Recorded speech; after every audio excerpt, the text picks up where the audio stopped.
Episode की शुरुआत में हम देखते हैं कि जब सीयू ने दिंगशन से पूछा था कि तुम भी मेरे साथ जांगलिंग चलो, तो ये सब सिर्फ दिंगशन का एक सपना था और वो क्लास में अचानक से चौंक कर उठ जाती है। रात में सीयू दिंगशन को पढ़ा रहा होता है, तभी घर की लाइट्स चली जाती है। तभी सीयू जाकर कैंडल ले आता है और क्योंकि दिंगशन को अंधेरे से डर लग रहा था, इसलिए वो अपने कान में और उसके कान में एक ईयरफोन लगाता है और म्यूजिक चला देता है। इसी तरह दोनों इस मोमेंट को एंजॉय करते हैं। अगले दिन जियांग चैन के डैड सॉन्गजी के घर पर पहुंच जाते हैं और वहाँ वो उसे काफी जलील करने लगते हैं, जिस वजह से वहाँ पर काफी भीड़ इकट्ठा हो जाती है और उसके दोस्त भी ये सब देखने लगते हैं।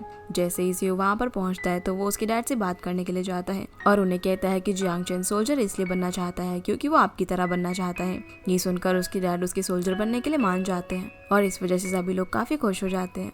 अगले दिन स्कूल में सभी फ्रेंड्स डिस्कस कर रहे होते हैं कि किस यूनिवर्सिटी में जाएंगे। दिंगशन बोलती है कि हुआ किंग यूनिवर्सिटी का कट ऑफ काफी हाई जाता है और मुझे नहीं लगता कि मेरा एडमिशन वहाँ पर हो पाएगा। ये बोलकर वो थोड़ी सैड हो जाती है। तब सीयू टॉपिक चेंज करते हुए बोलता है कि इस वीकेंड हम सभी जियांग चैन से मिलने के लिए जाएंगे क्योंकि वो आर्मी में जा रहा है। जिसके बाद हम जियांग चैन और केके को देखते हैं जो कि उसके जाने से पहले साथ में टाइम स्पेंड कर रहे थे और जियांग चैन उसे अपनी बाइक गिफ्ट कर देता है। केके भी उसे रख लेती है और कहती है कि मैं तुम्हारा इंतजार करूंगी और दोनों एक दूसरे को बेस्ट विशेस देते हैं। जिसके बाद जियांग चैन सीयू के साथ बिलियर्ड्स खेल रहा होता है, लेकिन वो उसे छोड़कर दिंगशन को अपने साथ खेलने के लिए बोलता है और दिंगशन काफी अच्छा खेलकर उसे हरा देती है, जो देखकर वो काफी हैरान रह जाता है। जिसके बाद जियांग चैन सभी लोगों से मिलकर अपनी ट्रेनिंग पर जाने के लिए निकल जाता है, जो देखकर सभी लोग थोड़े इमोशनल हो जाते हैं। अगले दिन स्कूल में मिस्टर लियू सीयू से पूछते हैं कि तुम कौन सी यूनिवर्सिटी में जाना चाहते हो, तो वो बता देता है कि वो हुआ किंग यूनिवर्सिटी में जाना चाहता है।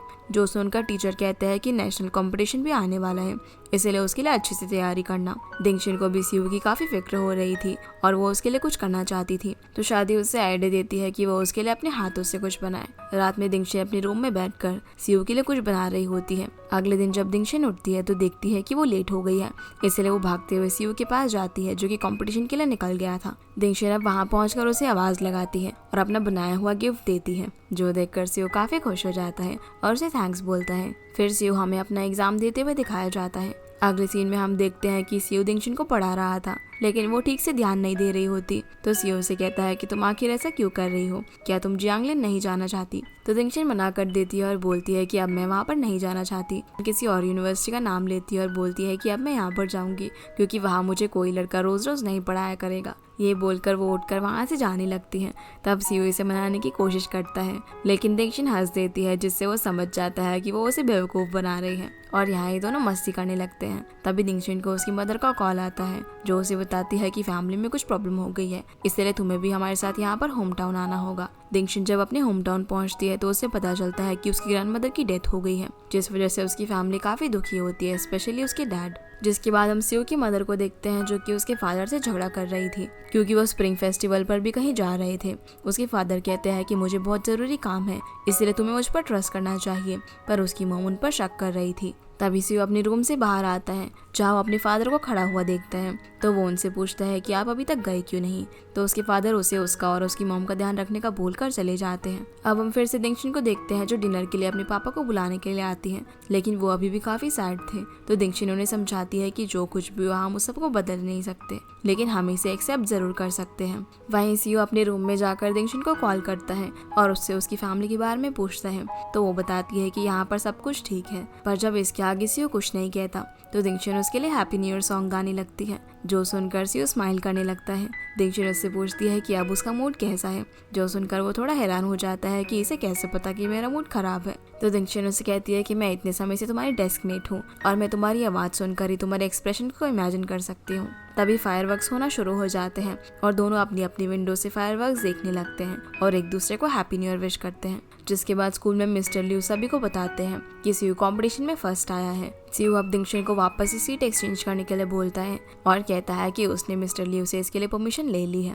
जो सुनकर वो सभी खुश हो जाते हैं। दिंगशन उससे पूछती है कि आखिर तुमने सीट एक्सचेंज क्यों करना चाहते थे। वो उसे बताता है कि तुम और मैं टर्म की शुरू से ही डेस्कमेट है और अगर आखिर तक हम लोग डेस्कमेट ना रहते तो मुझे अच्छा नहीं लगता, जो सुनकर दिंगशन खुश हो जाती है और पूछती है कि तुम तो काफी ब्राइट स्टूडेंट हो और मैं एक एवरेज स्टूडेंट हूँ, तो क्या तुम्हारे पास ऐसी कोई ट्रिक है जिससे मेरे भी अच्छे मार्क्स आ जाए। सीयू कहता है कि मेरे पास ऐसी कोई टेक्निक नहीं है और फिर वो उसे एग्जाम प्रिपरेशन के लिए शेड्यूल निकाल कर देता है, जो कि उसने दिंगशन के लिए ही बनाया था। ये देखकर वो काफी खुश हो जाती है। जिसके बाद मिस्टर लियू क्लास में आते हैं और रिजल्ट्स अनाउंस करते हैं, जहाँ वो दिंगशन की काफी तारीफ करते हैं और बोलते हैं कि उसके रिजल्ट्स काफ़ी इम्प्रूव हुए हैं।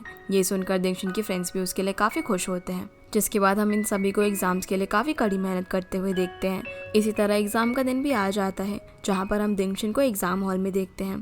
पर एग्ज़ाम पेपर देखते ही वो काफ़ी नर्वस हो जाती है और एग्ज़ाम ठीक से नहीं कर पाती। सीओ उसके एग्ज़ाम सेंटर के बाहर उसे लेने के लिए आया हुआ था, जिसे देखकर दिंगशन काफ़ी खुश हो जाती है। सीओ अब उसे साथ में कहीं बाहर चलने के लिए बोलता है, पर दिंगशन उसे कहती है कि मैं तुम्हारे साथ नहीं बल्कि शादी के साथ जाना चाहती हूँ, क्योंकि हम दोनों को मिलकर काफ़ी सारी गर्ल्स टॉक करनी है। अगले सीन में हम दिंगशन और शादी को एक साथ देखते हैं, जहाँ वो एक जगह बैठकर ड्रिंक कर रहे थे। ड्रिंक करते करते दिंगशन काफ़ी अपसेट हो जाती है और बताती है कि उसके एग्जाम्स बिल्कुल भी अच्छे नहीं गए, क्योंकि एग्जाम पेपर देखते ही उसका दिमाग एकदम ब्लैंक हो गया और वो कुछ भी ठीक से नहीं लिख पाई। शादी उसे बताती है कि मेरे साथ भी कुछ ऐसा ही हुआ है। दिंगशन रोने लगती है और कहती है कि मैंने सीयू के साथ रहने के लिए काफ़ी मेहनत की थी, लेकिन अब शायद मैं उसके साथ जियांगलिंग नहीं जा पाऊंगी, क्योंकि मेरे मार्क्स अच्छे नहीं आएंगे। शादी अब उसे ऐसी बातें करने से मना करती है और उसे बेवकूफ़ बोलती है। तो दिंगशन उससे कहती है कि तुम भी बेवकूफ़ हो, क्योंकि तुम सॉन्ग्जी को लाइक करते हो, लेकिन अभी तक तुमने अपनी फीलिंग्स कन्फेस नहीं की। इसके बाद ये दोनों गाना गाते हैं और फिर दोबारा एक दूसरे के गले लगकर रोने लग जाते हैं। फिर जब ये दोनों यहाँ से घर जा रही थी,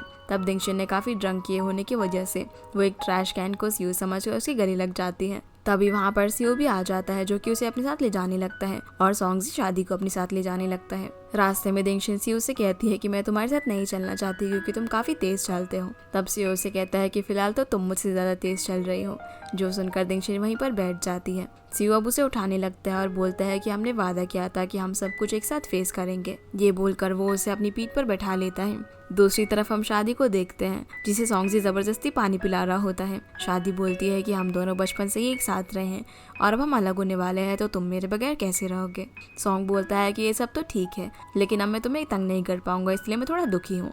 शादी अब रोते हुए बोलती है कि तुम कितने बेवकूफ़ हो, क्या तुम्हें दिख नहीं रहा कि मैं तुम्हें लाइक करती हूँ। सॉन्ग्जी बोलता है कि तुम तो हर वक्त मुझे मारती रहती हो, तो फिर अब भला तुम ये सब क्यों कर रही हो। शादी उससे पूछती है कि क्या तुम मुझे लाइक नहीं करते, तो वो कहता है कि मैं तो हमेशा तुम्हारे साथ ही रहता हूँ, तो मैं तुम्हें नहीं तो भला किसे लाइक करूँगा। जो सुनकर वो खुश हो जाती है, और क्योंकि अभी दोनों एक लॉन्ग डिस्टेंस रिलेशनशिप में आने वाले थे, तो शादी उसे बोलती है कि तुम मेरे कॉल्स और मैसेजेस को कभी भी इग्नोर नहीं करोगे और महीने में एक बार कम से कम मुझसे मिलने के लिए आओगे। जिस पर वो मान जाता है और उसे किस कर देता है। अब रिजल्ट्स का दिन भी आ जाता है और जब दिंगशन अपने रिजल्ट चेक करती है तो वो रोने लगती है, क्योंकि उसके मार्क्स कम आए थे और अब वो सीयू के साथ जियांगलिंग नहीं जा सकती थी। अगले दिन उसकी मॉम उसे किसी दूसरी यूनिवर्सिटी में एडमिशन लेने के लिए बोलती है, लेकिन दिंगशन मना कर देती है। तो दिंगशन बोलती है कि वो एक साल फिर से स्कूल जाना चाहती है, ताकि वो अपने रिजल्ट्स को इम्प्रूव कर सके और किसी अच्छी यूनिवर्सिटी में एडमिशन ले। उसकी मदर उसे डांटते हुए कहती है कि तुम भला ऐसा क्यों करना चाहती हो, जब तुम्हें अब भी कॉलेज में एडमिशन मिल जाएगा तो। पर दिंगशन अपनी जिद पर अड़ जाती है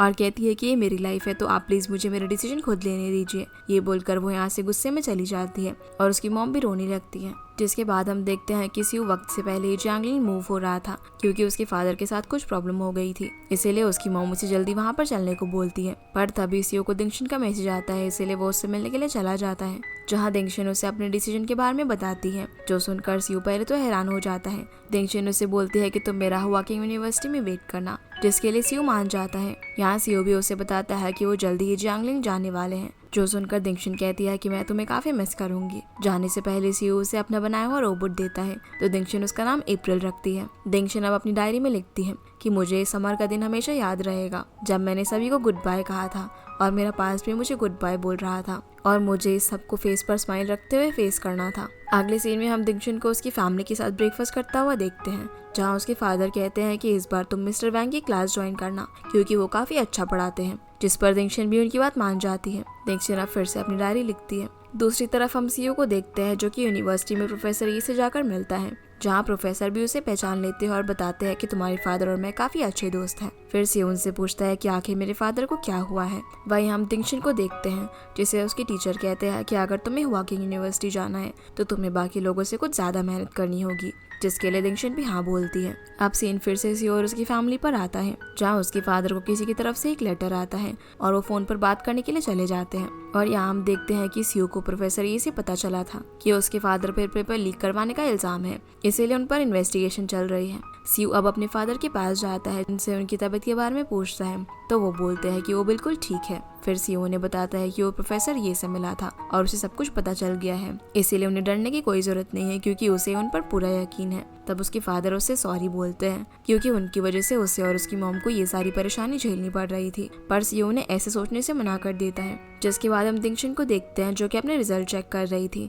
तभी उसे सीओ का कॉल आता है जो उससे उसके रिजल्ट के बारे में पूछता है, तो वो बताती है कि उसका रिजल्ट काफी अच्छा है और टीचर ने उसे कहा है कि उसके वॉकिंग यूनिवर्सिटी जाने के काफी चांसेस हैं। अब उससे बात करते हुए सीओ को लगता है कि वो काफी थकी हुई है, इसीलिए वो उसे सोने का बोलता है। अगले सीन में हम देखते हैं कि दिंगशन अपने घर वालों के साथ बैठकर लंच कर रही थी, जहाँ उसकी मदर उसके छोटे भाई को डांटती है क्योंकि वो पूरी रात भर गेम्स खेल रहा था और वो उसे भी दिंगशन की तरह मेहनत करने के लिए बोलती है। दिंगशन अब थोड़ा सा खाना खाकर वापस अपने रूम में पढ़ाई करने के लिए चली जाती है, जो देखकर उसकी मॉम को उसके लिए काफी फिक्र होने लगती है क्योंकि वो सारा दिन कमरे में बैठकर पढ़ाई किया करती थी। तो वो उसके फादर से उसे बात करने को बोलती है ताकि वो अपनी मेंटल कंडीशन का भी ध्यान दे, पर उसके फादर तो उसकी मदर को ही खुद जाकर बात करने को बोलते हैं। तभी उसका भाई बोल पड़ता है कि दिंगशन एक लड़के की बात जरूर सुनती है। इसके बाद जब दिंगशन अपने रूम में बैठकर पढ़ाई कर रही थी तभी दरवाजा नॉक होता है। हम देखते हैं कि वो बोकोंग है जिसके बारे में उसका भाई बात कर रहा था। दिंगशन अब उससे बात करने के लिए बाहर जाती है। बोकोंग उसे कहता है कि 1 साल फिर से स्कूल में गुजारना कोई आसान बात नहीं है।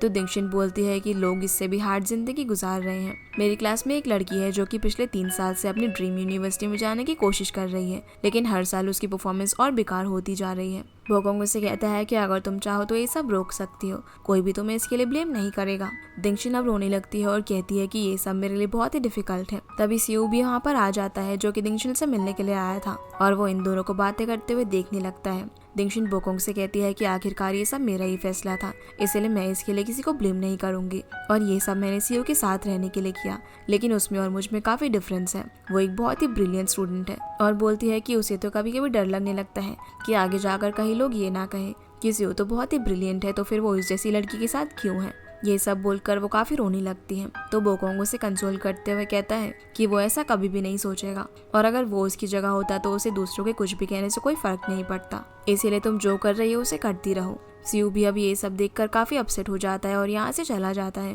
रात में दिंगशन अपने रूम में पढ़ रही होती है, तभी उसकी मदर उसके लिए दूध का ग्लास लेकर आती है और उसे जल्दी सोने का बोलती है। इसी बीच हम सीयू को देखते हैं जो कि उसके घर के नीचे ही खड़ा हुआ था, पर तभी उसे याद आता है कि कैसे दिंगशन बोकोंग के सामने रो रही थी और वो उसे कंसोल कर रहा था, इसलिए वो उससे बिना मिले ही चला जाता है। अगले दिन सीयू का उसकी यूनिवर्सिटी में पहला दिन था। तभी उसे दिंगशन का मैसेज आता है जो उसे कांग्रेचुलेशंस बोलती है कि आज तुम्हारे यूनिवर्सिटी में पहला दिन है, जिसके रिप्लाई में सीयू उसे थैंक्स भेजता है। जिसके बाद हम देखते हैं कि प्रोफेसर ये के पास डोंग नाम का एक लड़का आता है जो कि उन्हें अपना एक आइडिया दिखाने लगता है। तो प्रोफेसर उसे कहते हैं कि तुम ये आइडिया अगले इलेक्शन में दिखाना। ये बोलकर वो आगे चले जाते हैं। तभी उनके पास सीयू आता है, पर डोंग साइड में खड़े होकर इनकी बातें सुन रहा था और उसे इनकी बातों से सीयू की डैड के बारे में भी सब कुछ पता चल जाता है। जिसके बाद हम देखते हैं कि सीयू अपने कॉलेज में एक स्पीच दे रहा था जहाँ पर लुफाई नाम की लड़की बोलती है कि हमारी क्लास में कितना हैंडसम लड़का है और देखना ये मेरा ही होगा। फिर हम दिंगशन और शादी को आपस में बातें करता हुआ देखते हैं, जहाँ वो उसे कहती है कि वो भी तो एक यूनिवर्सिटी स्टूडेंट है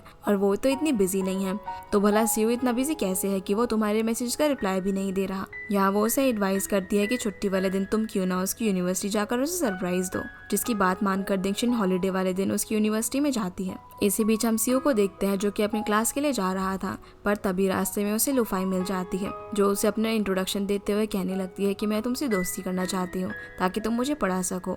पर सीयू उसे मना करके वहाँ से चला जाता है और अपनी रोबोट्स एक्सपेरिमेंट की क्लास में पहुँचता है जहाँ प्रोफेसर ये सभी को इंट्रोडक्शन दे रहे थे।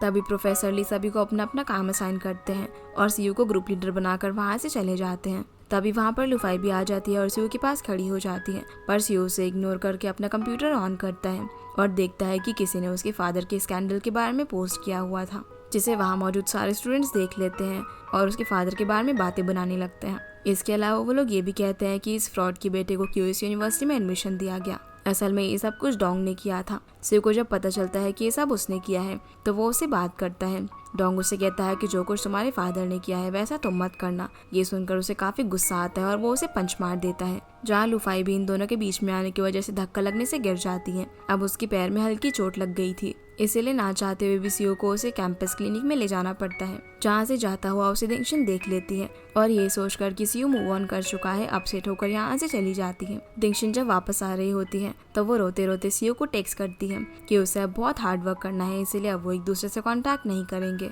दिंगशन अब घर जाकर अपनी डायरी में लिखते हुए बोलती है, कि 1 साल और स्कूल में बिताने का फैसला था ही कुछ ऐसा कि हम दोनों का रिश्ता अब ज़्यादा मजबूत नहीं रहा और मैं ये भूल ही गई थी कि तुम तो अब अपनी नई ज़िंदगी शुरू कर चुके हो। फिर हम सीओ और दिंगशन को अपनी अपनी पढ़ाई में काफ़ी मेहनत करते हुए देखते हैं और इसी तरह थोड़ा समय बीत जाता है। एक दिन दिंगशन पढ़ाई करते करते रेडियो पर सुन रही होती है कि हम दिसंबर साल 2012 में पहुंच गए हैं और प्रेडिक्शन की आज से आज दुनिया का आखिरी दिन है। तो आपको क्या लगता है कि आज क्या होगा? और उसे याद आता है कि जब वो सीओ के साथ 2012 मूवी देखकर आई थी, जहाँ सीओ ने उसे कहा था कि 2012 में अगर दुनिया खत्म होगी तो शायद वैसा ही कुछ होगा जैसा मूवी में दिखाया गया है। पर दिंगशन बोलती है कि अगर ऐसा कुछ होगा तो मैं चाहती हूँ कि उस दिन फायरवर्क्स करके मैं इस सब चीजों को फेस करूँ। तभी दिंगशन की खिड़की के बाहर फायरवर्क्स होने लगते हैं, इसीलिए अब फायरवर्क्स देखकर उसे समझ आता है कि ये सब सीओ कर रहा है। इसलिए वो भागते हुए एक जगह पर जाती है, लेकिन वहाँ उसे सीओ की जगह सिर्फ उसका बैच मिलता है और सीओ के इस एक्ट से वो समझ गई थी कि वो इसे अभी भी प्यार करता है। इसलिए वो मन ही मन बोलती है कि हुआकिंग यूनिवर्सिटी में मेरा इंतजार करना। जिसके बाद हम देखते हैं कि काफ़ी मेहनत करने के बाद आखिरकार वो दिन आ ही जाता है जब दिंगशन का हुआकिंग यूनिवर्सिटी में एडमिशन हो जाता है। और फिर से हम वही सीन देखते हैं जो कि हमने पहले एपिसोड की शुरुआत में देखा था। दिंगशन अब बॉयज डॉम में घुसने की कोशिश करती है, लेकिन जब वो इसमें नाकामयाब रहती है तब वो डॉम के बाहर खड़े होकर सीओ को आवाज़ लगाने लगती है, जो देखकर स्टूडेंट्स वहाँ इकट्ठे हो जाते हैं और उसकी वीडियो बनाने लगते हैं। जब ये वीडियो सीओ के पास पहुँचती है तब वो भागते हुए दिंगशन के पास जाने के लिए निकल जाता है और सोचने लगता है कि जो सीक्रेट मैंने अपने दिल में इतने समय से दबा कर रखा था वो अचानक से मेरे सामने आ गया है। सीओ अब वहाँ पहुंचकर दिंगशन को आवाज़ देता है और उसे अपने साथ कहीं ले जाकर बात करने लगता है, जहाँ दिंगशन उसे बोलती है कि मैंने तुम्हें इतने सारे कॉल्स और मैसेजेस किए लेकिन तुमने मुझे जवाब नहीं दिया। तो सीओ उसे बोलता है कि मैंने अपना नंबर चेंज कर लिया है। दिंगशन अब यहाँ पर उसे बोल देती है कि मैं तुम्हें लाइक करती हूँ। सीओ बोलता है कि मैं अभी किसी भी रिलेशनशिप में नहीं आना चाहता और अब काफ़ी लेट हो गया है, इसीलिए तुम भी जाकर आराम करो और फ्यूचर के लिए अच्छे से मेहनत करना और मेरे पास कभी वापस मत आना। ये बोलकर वो जाने लगता है, पर दिंगशन उसे रोक लेती है और बोलती है कि हमने हुआकिंग यूनिवर्सिटी साथ में आने का प्रॉमिस किया था, इसलिए मैंने अपना प्रॉमिस पूरा किया। मैंने तुम्हें फॉलो करने के लिए काफ़ी हार्ड वर्क किया है, इसलिए मैं बस यही जानना चाहती हूँ कि क्या तुम भी मुझसे कभी प्यार करते थे। सीओ कहता है कि भला इस बात से अब क्या फ़र्क पड़ता है, अब हमारी लाइफ अलग हो चुकी है। तब दिंगशन उसे वही रोबोट देती है जो कि सीओ ने बिछड़ने से पहले उसे दिया था और उसे बोलती है कि क्या तुम्हें मेरा सीक्रेट याद है। पर सीओ ये बोलकर चला जाता है कि वो लेट हो रहा है और दिंगशन वहीं पर बैठकर रोने लगती है। जिसके बाद हम सीओ को एक हॉस्पिटल में जाता हुआ देखते हैं, जहाँ वो काउंटर पर जाकर पूछता है कि क्या ये बिल पे हो चुका है। तो नर्स उसे मना करती है और बोलती है कि आप इसे जल्दी से पे कर दीजिए तो अच्छा होगा। जो सुनकर सीओ थोड़ा अपसेट हो जाता है और यहाँ हमें फ्लैशबैक के थ्रू दिखाया जाता है कि जब सीओ दिंगशन के लिए फायरवर्क्स जलाने के लिए आया था तभी उसे उसकी मदर का कॉल आता है, जो उसे बताती है कि अचानक से उसकी फादर की तबीयत खराब हो गई है।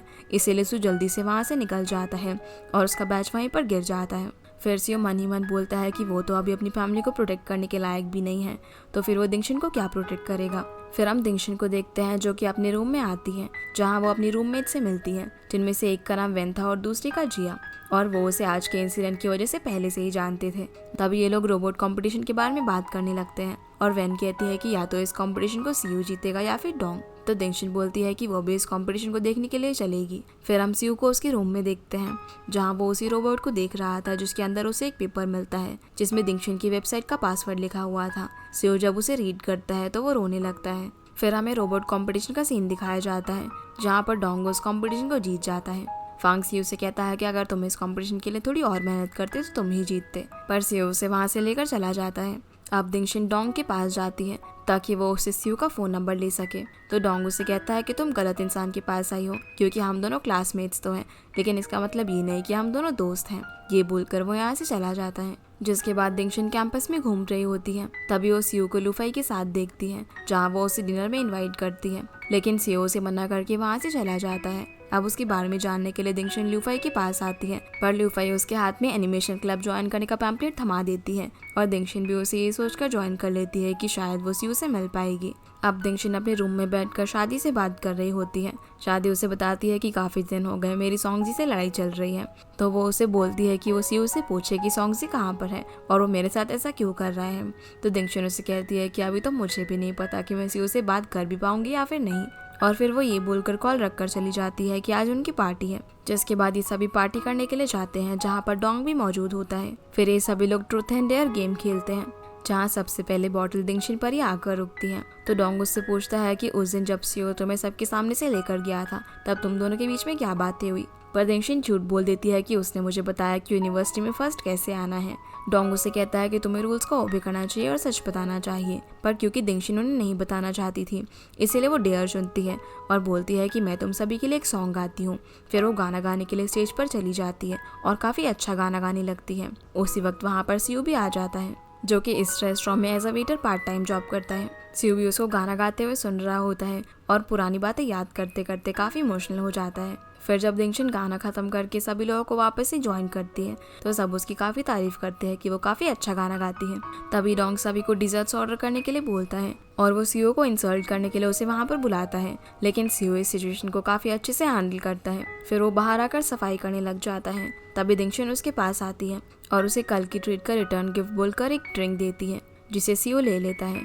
दिंगशिन उससे पूछती है कि आखिर तुम्हें क्या हुआ है, तो सीयू बताता है कि मेरे फादर की तबीयत खराब है, इसलिए मेरी लाइफ अब पहले जैसी नहीं रही और यही कारण है कि मैं पार्ट टाइम जॉब कर रहा हूँ। और मैंने तुमसे कहा था ना कि अब हमारी लाइफ अलग अलग है, इसीलिए तुम भी नए नए लोगों से मिलो और कैंपस की लाइफ को एक्सप्लोर करो और मुझ पर अपना टाइम वेस्ट मत करो। ये बोलकर वो उसे कैन वापस करने लगता है, लेकिन दिंगशिन उसे नहीं लेती और बोलती है कि नई जिंदगी का मतलब ये थोड़ी है कि पास्ट को भूल जाओ। सीओ उसे बोलता है कि पास्ट सिर्फ पास्ट होता है। ये बोलकर वो उसकी ड्रिंक को कूड़े में फेंक देता है, जिससे गुस्सा होकर दिंगशिन वहाँ से चली जाती है। पर दिंगशिन के जाते ही वो उस ड्रिंक को वापस से डस्टबिन से निकाल लेता है। तभी सीयू को उसका मैनेजर बात करने के लिए बुलाता है और उसे कहता है कि एक गेस्ट ने तुम्हारे खिलाफ कंप्लेन की है, जिससे सीयू समझ जाता है और बोलता है कि मैं समझ गया कि आज यहाँ पर मेरी आखिरी रात है। अगले दिन सीओ हॉस्पिटल जाता है, जहाँ वो अपनी मदर को काफ़ी परेशान बैठा हुआ देखता है, तो वो उनके पास जाकर उन्हें अपनी सैलरी देता है। उसकी मदर उसे बोलती है कि तुम्हें भी अपने लिए थोड़े पैसे रख लेने चाहिए थे, पर सीओ कहता है कि आप चिंता मत करो, मेरे पास स्कॉलरशिप है और वही मेरे लिए काफ़ी है। जिसके बाद हम सीओ और फांग को साथ में देखते हैं, जहाँ फांग उसे दिंगशिन की इंटरनेट पर पोस्ट हुई फोटोज को दिखाता है और बताता है कि शायद कोई दिंगशिन की छुपकर फोटोज लेता है और उन्हें अपलोड कर देता है, क्योंकि लास्ट ईयर भी किसी लड़की के साथ ऐसा ही हुआ था। जो सुनकर सीओ लैब में जाता है और कुछ बनाने लगता है। रात में हम दिंगशिन को एक जगह पर बैठा हुआ देखते हैं। तभी फांग भी कुछ बहाना करके सीओ को उसके पास भेज देता है। दिंगशिन बोलती है कि तुम अपनी लाइफ में इतनी डिफिकल्टीज से गुजरे हो और तुमने मुझे इस सब के बारे में क्यों नहीं बताया। नई लाइफ तो सिर्फ एक एक्सक्यूज है, बल्कि तुम अपनी प्रॉब्लम से भाग रहे हो और यही वजह है कि तुम मुझे एक्सेप्ट नहीं करना चाहते। सीओ से बोलता है कि तुम्हें शायद कोई मिसअंडरस्टैंडिंग हुई है, तुम हमारी फ्रेंडशिप को लव समझ बैठी। दिंगशिन कहती है कि तुम्हें क्या लगता है कि मैंने ऐसे ही तुम्हें इतने समय तक चेज किया है। मैंने इस पूरे टाइम में अपने आप से कई बार ये सवाल पूछा है कि क्या मैं वाकई तुम्हें पसंद करती हूँ या फिर ये सिर्फ कोई अट्रैक्शन है। अगर मैं इस दुनिया में श्योरली कोई बात कह सकती हूँ तो वो यही है कि मैं तुमसे प्यार करती हूँ। फिर वो उसे कहती है कि तुम भी खुद से पूछो, पर सीओ बोलता है कि मैं तुम्हें सिर्फ अपनी दोस्त समझता हूँ।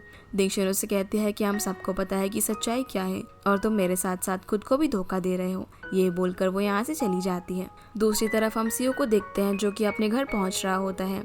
तभी उसे दिंगशिन की वो वाली बात याद आती है जब उसने कहा था कि अगर तुम कभी डिप्रेस्ड हुए तो मैं तुम्हारी अनकंडीशनली हेल्प करूंगी। तभी वो अपने घर के बाहर सोंगजी को बैठा हुआ देखता है, जिसे देखकर वो काफी हैरान रह जाता है। तो सोंगजी उसे बोलता है कि क्या तुम मुझे अपने घर में रख सकते हो। सोंगजी और सीओ को आपस में बातें करता हुआ देखते हैं, जहाँ सीओ से बताता है कि वो हॉस्पिटल अपने पेरेंट्स को देखने के लिए भी जाता है और जॉब भी करता है, जिसकी वजह से उसे आने में कई बार देर हो जाती थी और वो हॉस्टल में नहीं रह सकता था, इसलिए उसने ये रूम रेंट पर ले लिया। अब यहाँ ये दोनों भी अपना दुख एक दूसरे के साथ शेयर करते हैं। पर जब सोंगजी उसे बताता है कि मेरा ब्रेकअप हो गया है, सीओ उससे पूछता है कि वैसे भी तो तुम दोनों कई बार ब्रेकअप करते रहते हो। तो सोंगजी कहता है कि लेकिन इस बार सीरियस है। सोंगजी कहता है कि हर बार शादी मुझे डंप किया करती थी, लेकिन इस बार मैंने उसे डंप कर दिया और ये मेरी विक्ट्री है। तब सीओ से बोलता है कि आखिर तुम कब तक उससे भागोगे। तो सोंगजी उसे बोलता है कि जब तक तुम दिंगशिन से भाग रहे हो तब तक मैं भी शादी से भागता रहूंगा। जो सुनकर दोनों ड्रिंक करने लगते हैं। अगले दिन दिंगशिन फांग से मिलती है और उसकी मदद मांगने के लिए वो उसे काफी मक्खन लगाती है, जिसके बाद हम इन दोनों को सीओ की नई जॉब वाली जगह पर देखते हैं, जहाँ दिंगशिन उससे पूछती है कि सीओ ने वो वाला रेस्टोरेंट क्यों छोड़ दिया। तो फांग बताता है कि ये सब डोंग ने किया है। उस दिन जब वो लोग डिनर पर गए थे तो वहाँ पर उसने उसकी कंप्लेंट कर दी थी। ये सुनकर दिंगशिन को उसके लिए काफी बुरा लगता है और वो उसके हाथ सीओ के लिए खाना भिजवाती है, पर सीओ को पता चल जाता है कि ये खाना दिंगशिन ने भिजवाया है, इसलिए वो फटाफट बाहर की तरफ आता है, जिसे देखकर दिंगशिन तो खुश होने लगती है।